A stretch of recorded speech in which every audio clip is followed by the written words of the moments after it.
In very many ways, she's close to the average American teenage girl. She's 5'5" with brown hair and brown eyes. She likes pizza, hot dogs and ice cream. Her favourite flavour is cookie dough. Her favourite film star is Tom Cruise. Her favourite hangout is the mall with friends. She likes watching TV, reading romantic novels and days at the beach. Her favourite drink is Sprite. She likes Mariah Carey, Michael Jackson, Whitney Houston, Prince, the Backstreet Boys and Third Eye Blind. The main difference between her and most other teenage girls is that this particular young lady has recently livened up the pop world with the irresistible collection of songs that make up her debut album. This particular album sold over 125,000 copies during just the first week of its release in January 1999 and debuted in the charts at #1, dethroning rapper DMX and holding at bay the debut album by teen faves In Sync. This album would then go on to sell in excess of 4 million copies and make this particular teenage girl the queen of the charts. Britney Jean Spears was born on the 2nd of December 1981 in Kentwood, a small town in Louisiana with a population of less than 1,500. She had a perfectly normal childhood. She played with Barbie dolls just like her friends. She was fond of singing and was always wanting to put on shows.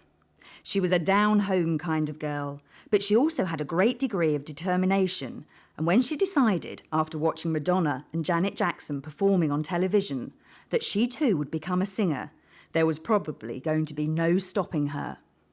The overnight fame that her first single and album brought her was actually the result of a career she'd already followed for more than half her life. When I was little, Whitney Houston, of course, and Mariah Carey, and I love listening to Michael Jackson in my room and dancing around and being silly, That was fun. I love his music. So, Thriller and all those songs, I like those. Yeah, I've always just loved Mariah Carey. I guess because she writes her music, most of her music, and she's comes up with the best melodies, I think she's an incredible singer. Her range is from here to here, and she's so beautiful. She's probably my role model.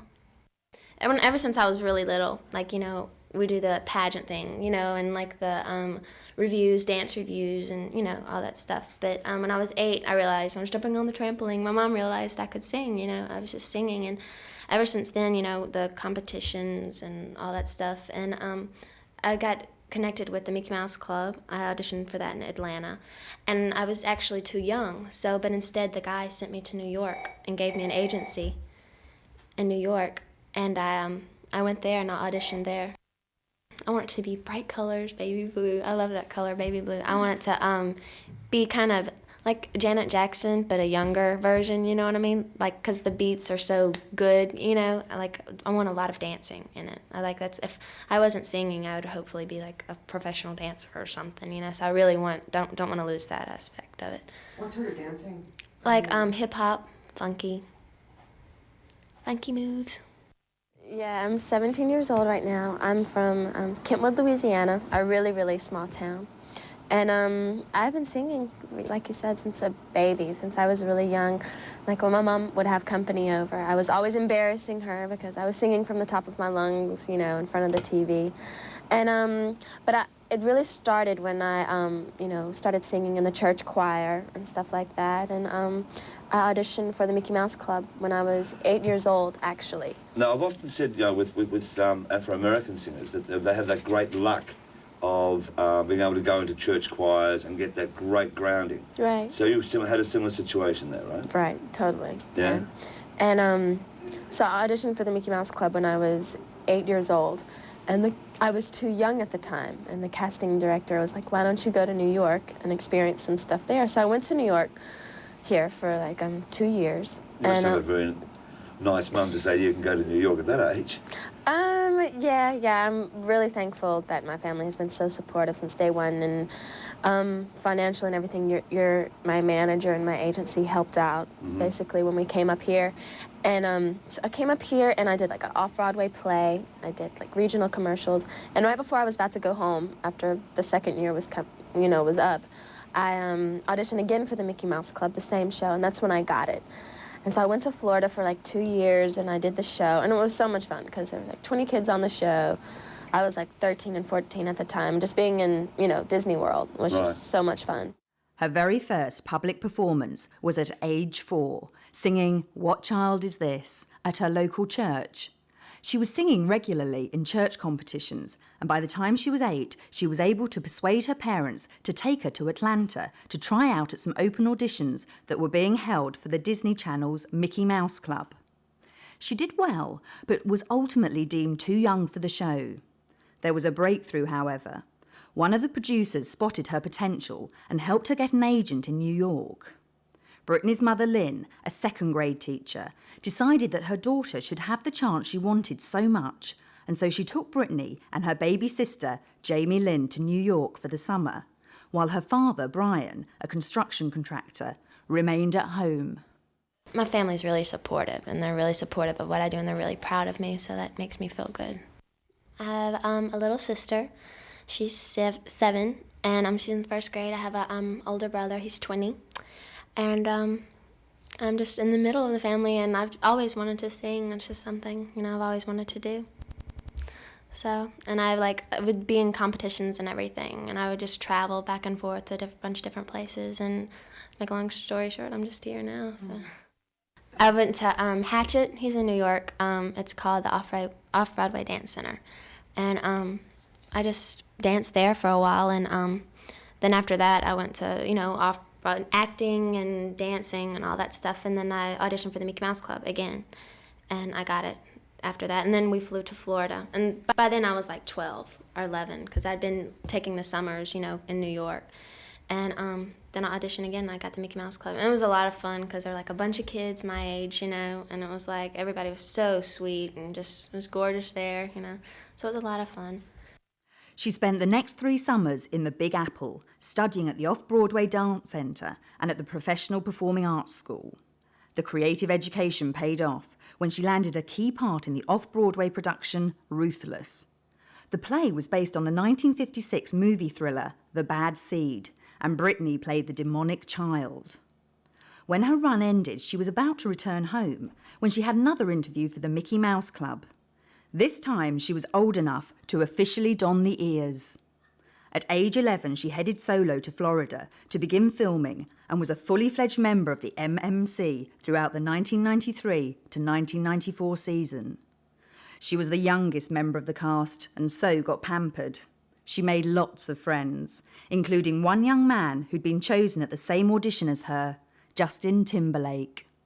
Justin, too, was destined for greater things. He and another club member, Joshua Chazez, would go on to form the massive boy band In Sync. Single just went platinum, you guys. Just went platinum. How do you feel about that? I'm so excited. I'm completely overwhelmed. I'm really, really excited. That's so cool. Now, you're touring with In Sync right now. Yeah, I've been on tour with them for like 4 weeks now. They're really, really cool guys. Are they? Yeah, they're really How does nice. that feel, all those guys and you? Oh my God, I was really nervous about how the crowd was going to respond, because I've seen opening acts, and the whole thing with me being the girl and the jealousy thing, but so far, knock on wood, the crowd has been really responsive. Yeah, because it's predominantly female, isn't it? Yeah, oh my God, they're crazy. Really? Oh, yeah. You love the screams and all that kind of stuff?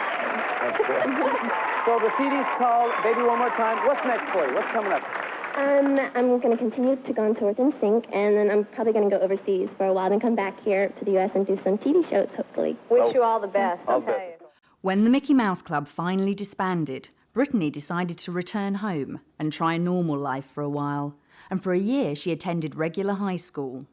Performing was to prove too strong an attraction, however, and she decided to return to New York to give singing another try. Once again, she was encouraged and supported by her family. Her mother and father told her that she should try to do what she most wanted to do. Usually when I have free time, I do my schoolwork. But like if I'm home and I just want to be with my friends, I love going to the beach, getting a tan. I love doing that.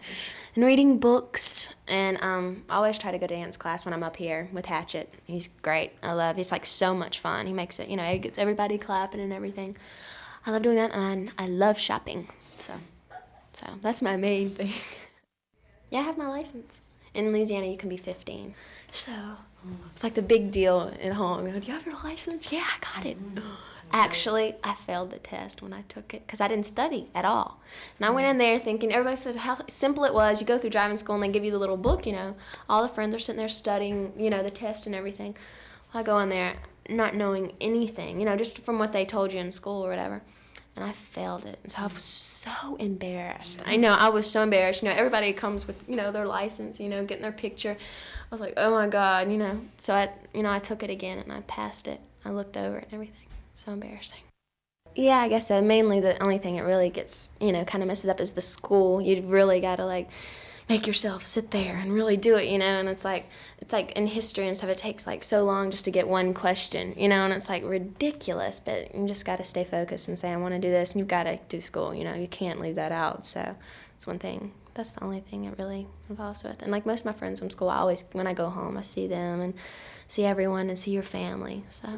Just paint the picture. I mean, obviously with being in the whole Mickey Mouse Club, that must have been great grounding for you. Yeah, it was a lot of fun. Yeah. Was it scary, though? I mean, that wouldn't have been so scary. Coming up to New York, in this big city from as you said, a small town in Louisiana. Right. What was that like for you? It was really weird at first because New York, just, it's like a foreign country in itself, just New York, it's really, really different. And you're right, I came from a really small town. It was just a major adjustment change for me. But it's like New York, when you're here for 2 weeks, you start getting that adrenaline that's around you and that energy, and you get caught up in it. So now when I come here, it's like my second home. I got really adjusted to, my surroundings. At first, she went for an audition to be part of an all-girl group. She got the job, but her agent persuaded her that she could make it bigger on her own. She decided to go all out for a solo career. She eventually gained a chance to audition for an executive at Jive Records, home to the Backstreet Boys, who just happened to be one of her favourites. She sang Jesus Loves Me and Whitney Houston's I Have Nothing. Jive were impressed, so impressed that they decided to put her to work with Eric Foster White, a producer who'd worked with Boyzone, High Five and Whitney Houston. She also travelled to Sweden with Max Martin, whose previous successes included the Backstreet Boys, Ace of Base and Robin. By early 1998, Britney's debut album was completed, and it was a showcase of her unbridled effervescence and musical curiosity. When I went to the studio, it was like, we knew that, I could sing and everything, but, you always want that unique sound that no one else has on the radio. So when I went to the studio, you found that, like I was saying, we came in with one tape, and it was like, so we had to go through all this stuff to find my sound, find the type of music, where I want to go. So in the studio, when I was singing, all of it just kind of came out, and you could just saw a picture, I auditioned for a girls group, and I got that. And so I came to New York and stayed here for a while, but then the guy said, I think you should be on your own. So I met this entertainment lawyer, Larry Rudolph. And after meeting him, I decided not to do the girls group anymore. It was like, yeah, how girls are, forget this. So I went home, I, stayed there for a while, and then pop music came really big in, again. So after that, I sent him a tape and the pictures and the whole deal, and he flew me up here, and I went to several different labels, and I went to Jive, and I was so nervous, because I hadn't sung in so long, I was 15 at the time, and so I came in and there was all these 10 executives sitting here, and I was so I was up there and I said, I'm just going to sing and just let go and just do the best I can do. And my mom was over there lips doing, while I was singing, she was singing along with the words, making sure I was doing okay. So, but then they signed me, so that's how I'm here. Wow.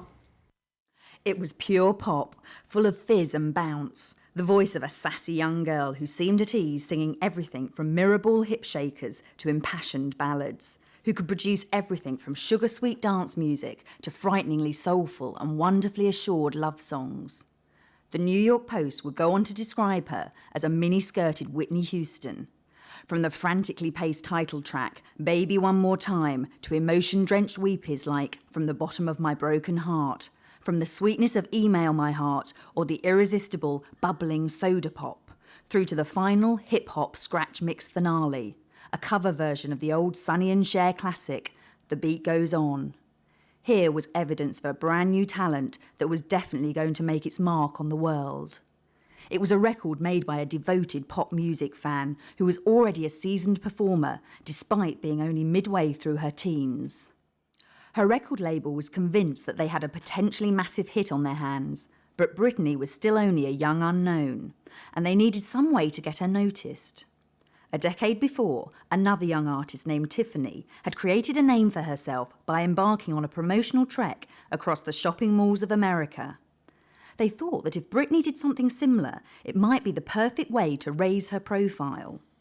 Towards the end of 1998, she began her very own Month in the Malls, taking 2 backup dancers with her, performing 4 of her songs live, and then giving away promotional copies of her music to the crowds. People began sitting up and taking notice. Well, it took a year to do the album, and Here in New York? Right. I first started working with Eric Foster White, which is a producer in New Jersey. He's worked with Whitney Houston. He's brilliant. He's really good. And after the first 3 months, working with him, we worked so well together, and the music was just turning out really well. That's when Jive realized, oh, well, we have something here major. When they first saw me, they were like, okay, they're really excited, but it took it to the next level, when I worked with him. And then after that, they sent a song from Max Martin, and I was just like, it was instant. It was like, this is a hit, totally. Tell us about the video. It was a lot. Whose idea was that? Actually, it was my idea. The first idea we had was about, supposed to be some Power Rangers or something like that. And I was like, I don't want to do that, I said I wanted something that kids could relate to, like being in school, bored out of their minds. And of course have dancing in it because I love to dance. I wanted to incorporate that in there. And then just going to the gym and then being, at the cafeteria outside with your friends, and it was just a lot of fun to do because I'd been working with the dancers for like 2 weeks. So when the video actually came around to do, it was just so much fun. The decision was made to release the title track as a first single. Top video director Nigel Dick and choreographer Randy Connor were employed, and a 2-day shoot took place at California's Venice High School, the same high school that had been used in the filming of Grease. The video soon became an MTV favourite, and Britney began popping up in features in publications ranging from Rolling Stone to Teen People. She was offered and gleefully accepted a support slot with old friends In Sync, and was soon wowing audiences with her live performances. My wildest dream, like what I want. I guess I'm experiencing what I want right now, just making the album, and it's gonna be like I'll be the happiest person in the world, like when I have a great show, and like if I get to go on tour or something and have my dancers with me and we just get out there and perform and kick butt and just do real good, that'll feel so good because I love performing. I'd rather perform than do anything, so that's what I want. Right now I want like a really great choreographer and have like a really cool video and hopefully go on like this big world tour and just like see the world and just perform and have fun. So that's what I really want to do.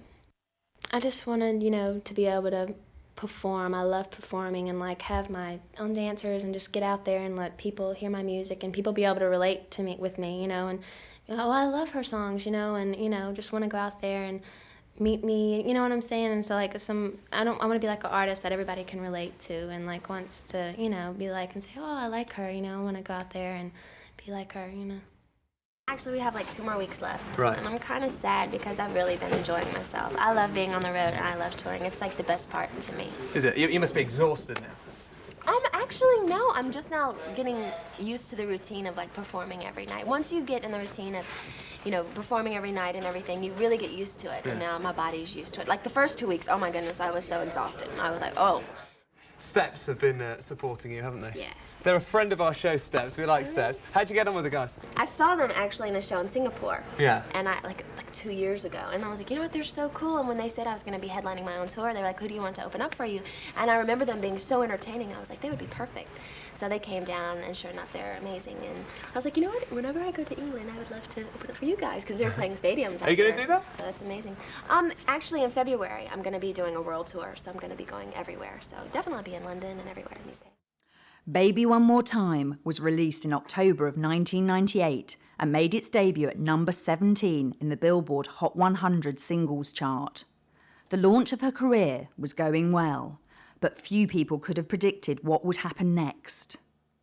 January the 12th, 1999 would be the most important day in Britney Spears' life so far.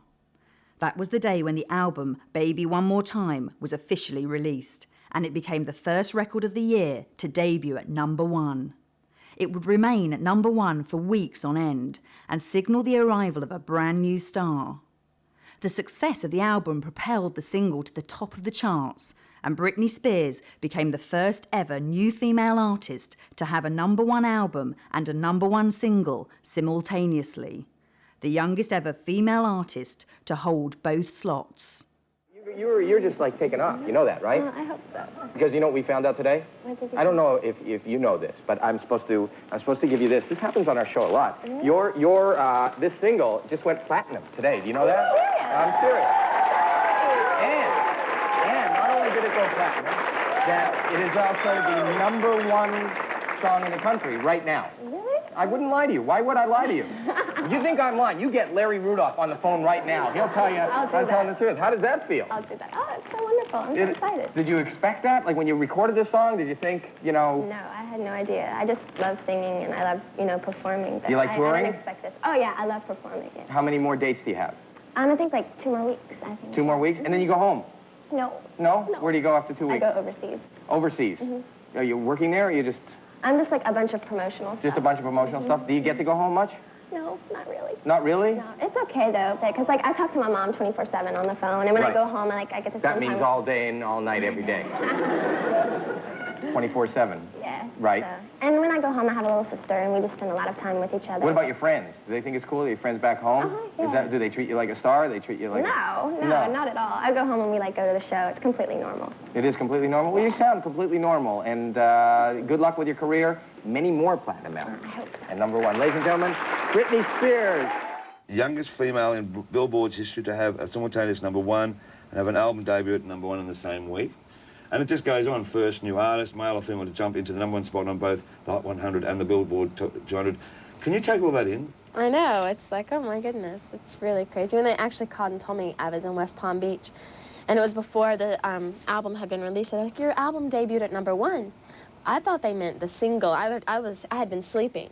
I thought they said the single had debuted. I mean, not debuted, but went to #1. I was like, oh yeah, the single went to #1. And this was before we even knew about the single. Right. And they're like, no, your album debuted at #1. I was like, what are you talking about? I just totally flipped out. I was like, oh my goodness. And then the next day we found out about the single. I was on cloud 9. I was like, I was ecstatic. I was really happy. Now, as I said before, do you like the Spice Girls? I mean, obviously, all your friends will be the same age. Right. Has that hit them yet? I mean...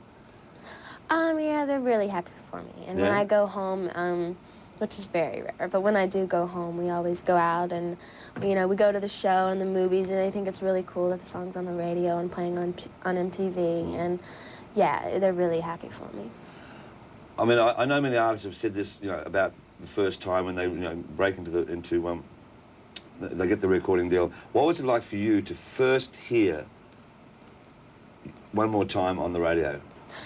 And where were you when you heard it? Well, I just got off the plane, and I was in New Orleans, where I live. And it was just like a major production always to get the luggage into the car, because there's so much luggage. And so we just put the luggage in the trunk, and we fit it in there. We were like, we sat in the car, and we shut the door. And everyone had been hearing the song on the radio, except me, of course. So we shut the door and cranked the car, and it just came on. It was like, dun, dun, dun, and it just came on. I was like, oh my God, this is so cool. And of course, I flip out like a giggle. I'm like, oh my God, Mom, listen, and like, spaz out, spaz mania. Suddenly, she was more than famous. There were appearances on David Letterman, Rosie O'Donnell, Howie Mandel, Ricky Lake. She was asked to perform as a guest presenter on the 1999 American Music Awards, and then created a stir on MTV's Total Request Live. Her 2 appearances on America Online produced some of the biggest audiences in AOL's history. The release of The Wonderful Sometimes created another smash single, and album reviewers were comparing her favourably with 80s vintage Madonna and Mariah Carey. She was chosen for the latest Tommy Hilfiger print campaign and performed live at the Disney Summer Jam concert and the Teen Choice Awards, where she also received an award. There was a brief rest from a flurry of activity after she injured her knee while filming the video to accompany Sometimes. But by the end of the summer, she was ready to roll once more with the release of a third single, You Drive Me Crazy, a song that featured in the soundtrack of the film of the same name. Despite the celebrity status her singing career has thrust on her, she still manages to keep herself level-headed and businesslike. Her family are important to her and remain as close as her schedules allow, and she still enjoys taking her baby sister shopping or trampolining. When she does go home, she leads a totally normal life. When she's on the road, she keeps in nightly contact by phone. Her high school studies continue with tutors. Although she loves performing and travelling, she's enough of a realist to be considering a college major in business or communications in case her career eventually takes a decline or she chooses herself to quit show business. My ambitions are to be a success around the world. I want everyone to know my music. I want to touch as many lives as I can with my music. And just being able to, travel and see the world as much of the world as I can. And, grow as an artist each time. And since I am so young, I'm able to do that. And, I really want that. And, if I ever have a break or something, I'd love to get into film. If, that's possible. I'd love to act, not theater, film. So. But your theater was too much for you, was it? Theater's not for me. Yeah. No. And I'll be amiss, so I'll have to ask some bland questions now. Okay. Have you got a boyfriend? Actually, someone from back home. I'm I'm interested in. He doesn't really know, but I guess he does now. Well, he's not from Australia, so. What's his name? Brad. Right. Brad. And, yeah. We'll send this home right away. I'm just kind of talking, but it's nothing serious because I'm just, on, the road and everything, so. But it's kind of fun just to have someone to see when I go home. In just a short time, has it altered your life too much? Obviously it has. I mean, it must have fractured your life all around. Oh, totally, yeah, completely. Traveling, it's like boom, boom, boom, boom. And when you talk about film, what films do you like? What are the current films you like? I would like to do, romance films, stuff. Well, for instance, did you like Titanic? Oh, I love Titanic. Yeah. Something like that would be nice, yeah. And what of the future? She's already been touted by some as the potential Madonna of the new millennium, and that's a comparison she likes, having admiration for Madonna herself, and particularly for the way in which she's developed her persona and styles of music over the years. Definitely a road she might travel. Britney also has some plans to become involved with television and films. A recent rumour has surfaced that the fourth single may be From the Bottom of My Broken Heart, and may be accompanied by a video directed and co-starring Ben Affleck. There are also more concrete plans that she will have a 3-episode part in the first of next year's season of Dawson's Creek. Whatever lies ahead, it's more than likely that she will make a success of it. She has the time, the confidence, and the talent.